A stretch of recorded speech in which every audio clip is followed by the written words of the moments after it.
greatest scam on earth. Thomas Jefferson said, "I believe that banking institutions are more dangerous to our liberties than standing armies. If the American people ever allow private banks to control the issue of their currency, the banks will deprive the people of all property until their children wake up homeless on the continent their fathers conquered."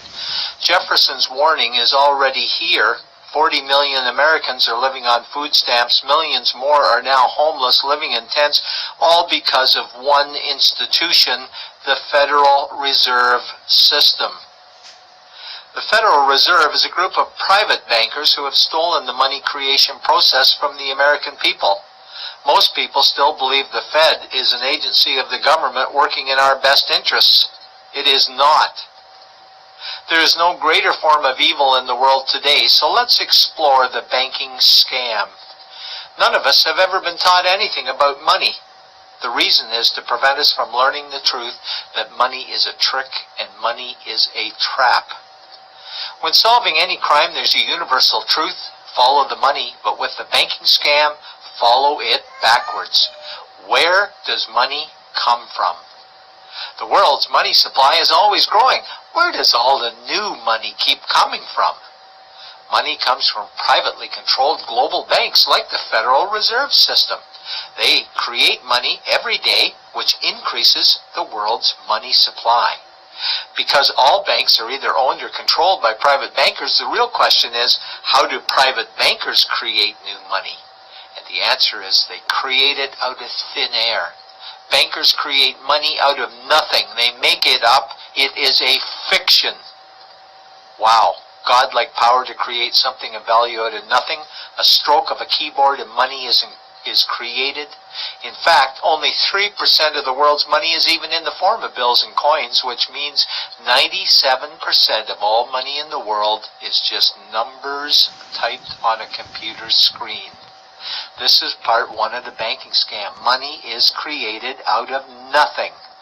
The second part of the scam is this phony money is issued as debt. What is debt exactly? Well, when you consider we work our whole lives to pay it off, you could say debt is slavery. But whose debt is this phony money? It's our debt, all of it. It's our debt when we use credit cards, we get student loans, borrow money for mortgages, all bank borrowing. And it's our debt, again, when the government borrows, which is each and every day. In today's world, money is debt, and debt is money, and don't forget the interest charges. Money equals debt, and debt equals slavery. Therefore, money equals slavery. Our monetary system is a carefully concealed system of slavery. Why? Because our government can create the same money for free with no interest charges, just like they used to, as the Founding Fathers designed it inside the United States Constitution for our protection against private bankers. The third part of the banking scam is very evil. When bankers create money from nothing and issue it as debt, they only create the principal portion of the debt. They do not create the money for the future interest payments. There is not enough money in existence for all of us to make our interest payments.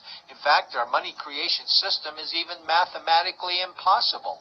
Money issued by the banks, principal debt, does not equal the money demanded back to the banks, principal plus interest. We are forced to play a game of musical chairs to see who can make their debt repayments. This guarantees a world of bankruptcy, competition, and scarcity of money. For example, we go to the bank to borrow money for a house, let's say $100,000. The moment we sign the loan document, the bank creates the money out of thin air. $100,000 debit gets registered for us and $100,000 secured credit for them. Then one of two things happens. Either we give the bank 30 years of labor making house payments totaling $300,000 for the original $100,000 we borrowed, or the bank takes our house.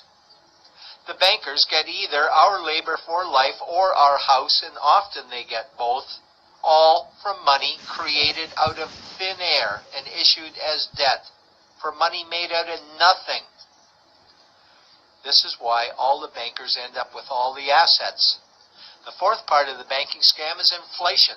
People think inflation is prices and costs increase. A better answer might be the value of our money always goes down. Inflation is created every time the central banks print money, which is every day. Where does all this new money get its value?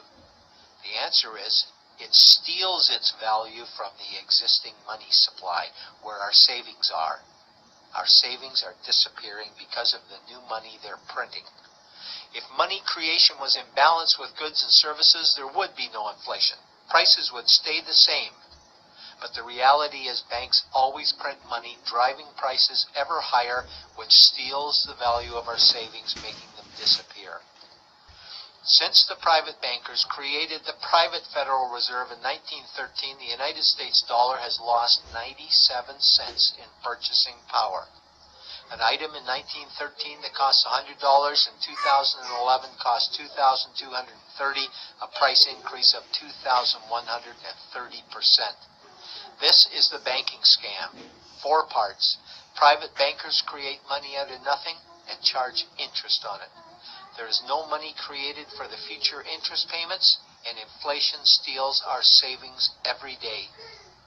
In order for the banking scam to be pulled over our eyes, the bankers need help from the likes of paid-for politicians and appointed civil servants, military-industrial complex, mainstream media, multinational corporations, and the bankers' good buddies. For example, what do our banker-controlled television networks say about criminal bankers? Oh, bankers are our saviors. Chairman is Man of the Year. He saved the world. Bankers really do deserve their bonuses. They're so smart. And what do our banker-owned G20 politicians say we need to do?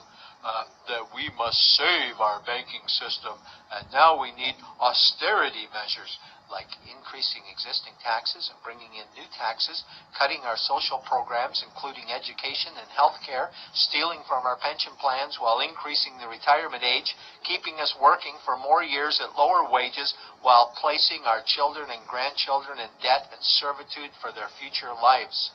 We are being lied to. That we must go deeper in debt for bailouts, stimulus packages, quantitative easing, saving the too big to fail banks, credit easing, currency interventions, all names that mean the same thing, more debt to us. Is it not strange that the solution to too much debt is always more debt to us? And where is all this money going?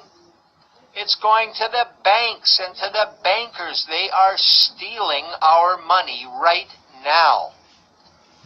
1/10 of 1% of the world's population owns 2/3 of the world's wealth.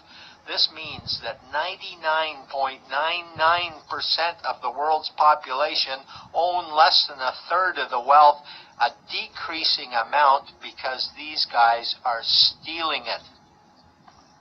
We desperately need to wake up to the banking scam. It is time for change. To retake control of our money system, we must stop supporting the banking scam. Lincoln said the government should create all the currency and credit needed to satisfy the spending power of government and the buying power of consumers. Money will cease to be master and will then become servant of humanity.